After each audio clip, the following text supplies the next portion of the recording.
You're listening to an Airwave Media Podcast. Feel like who art Ed? Try to spice it. Who art it? Mr. Wood art Ed me. Good.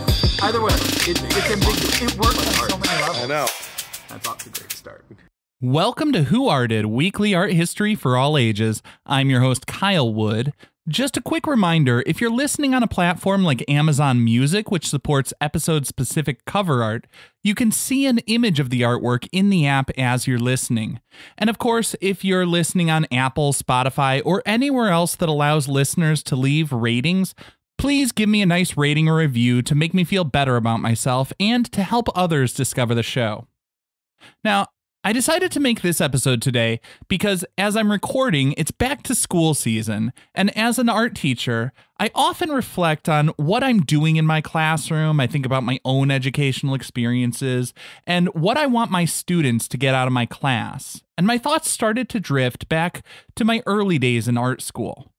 Back when I was a student at the School of the Art Institute of Chicago, I used to regularly walk through the museum for inspiration. There are tons of great works of art in their collection, but there was one piece that I would repeatedly find myself staring at longer than just about anything else. In those days, I would say my painting style was basically off-brand post-impressionistic, but I kept staring at this work that looked nothing like the Impressionists. The Earth is a Man by Roberto Matta is this strange sort of surreal, abstracted landscape. It would seem to allude to familiar pieces like the sun or maybe a volcano. There are drips of paint and lines that look like an industrial designer's first draft, and there are organic shapes that just seem to melt into one another.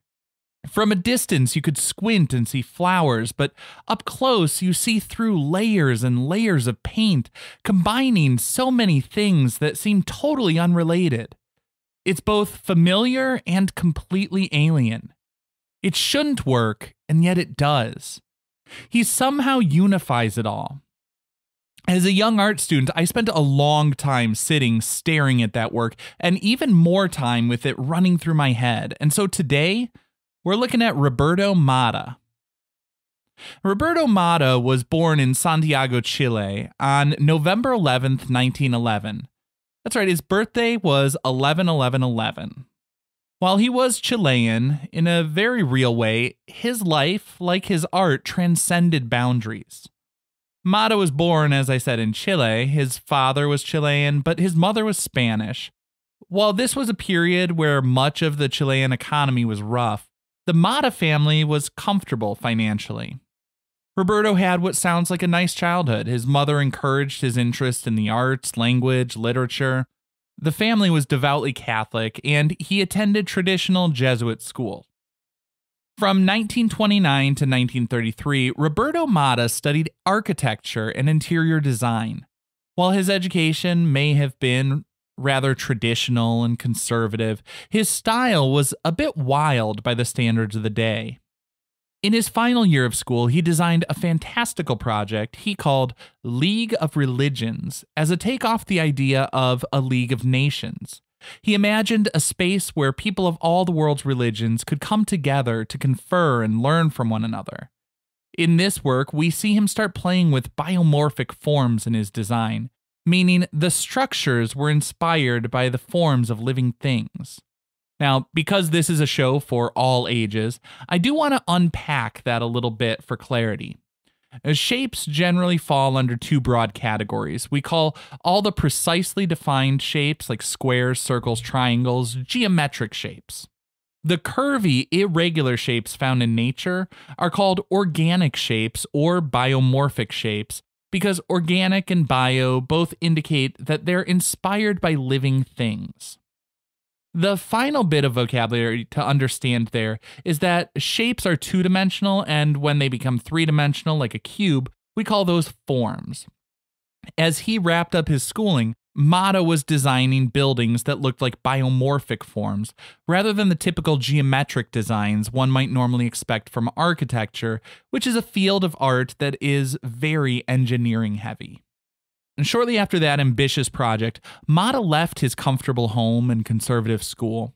He joined the Merchant Marines to see the world and settled down in Paris. There, he apprenticed under the influential modernist architect Le Corbusier, or as he would refer to him, Corbu.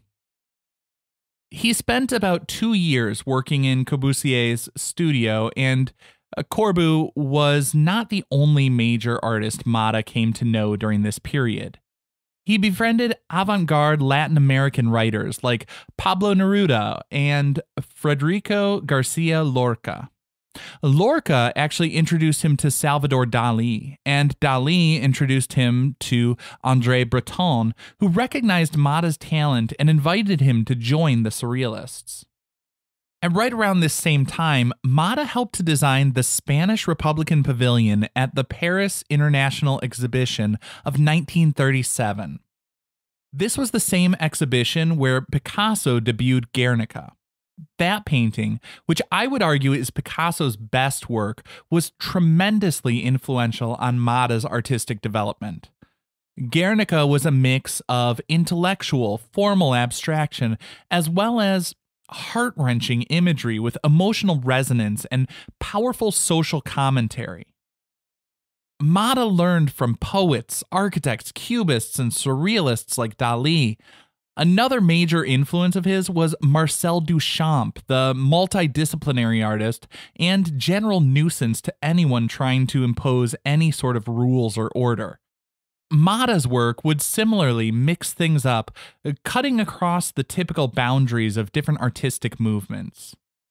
He adopted some of the Surrealists' methods, such as automatic drawing.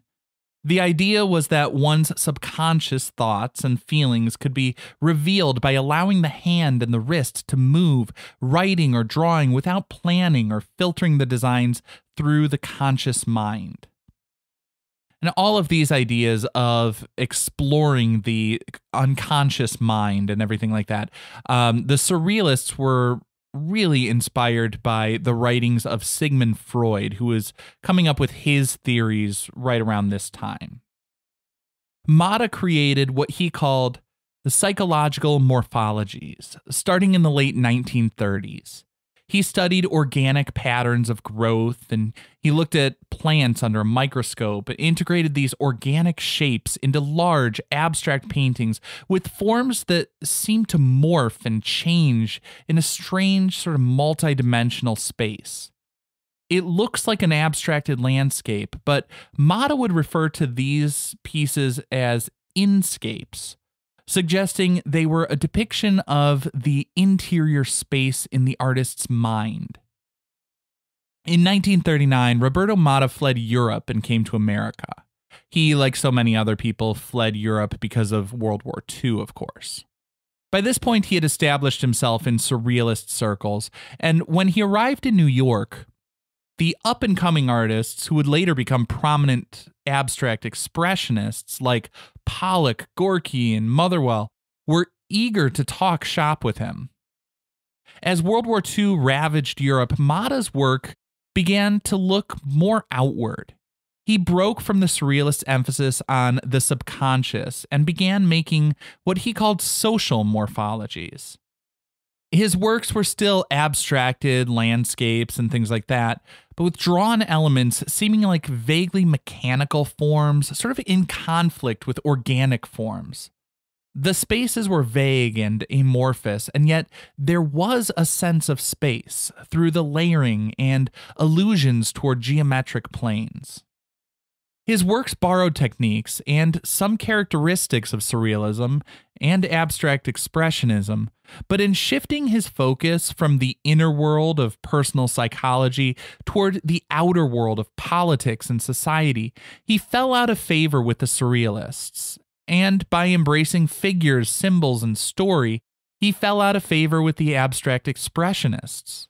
Throughout his works, we see elements he has taken from diverse influences mashed up into a style that's bold, fresh, and innovative. And while it has something for everyone to enjoy, it also has a little something for everyone to dislike.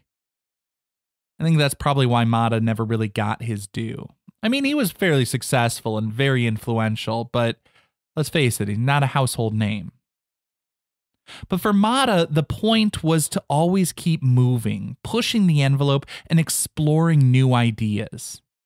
In a lot of ways, Matta is my go-to example for what art is all about. He took in ideas and inspiration, not only from fellow artists, but from science with his studies of plants. He read poetry, philosophy, and theoretical physics. I've long said that art is the most significant development in human history because art is the process of innovation. It's not only a mirror to our world, it gives us a glimpse of the world as it could be. Roberto Matta is one of the artists who helped shape my understanding of the nature and purpose of art. And I think it's only fitting to end this episode with the words of Matta himself. He said, quote, "A landscape is at peace whenever there's no visible catastrophe. And yet, ecologically, it's violent and devouring. One must grasp what lies behind appearance." This concludes this week's episode of Who Arted, part of the Airwave Media Podcast Network. If you found this tolerable, please leave a rating or review on your favorite podcast app. You can find images of the work being discussed this week and every week on social media at Who Arted Podcast on Twitter, Instagram, and TikTok, and of course on the website whoartedpodcast.com. Podcast done.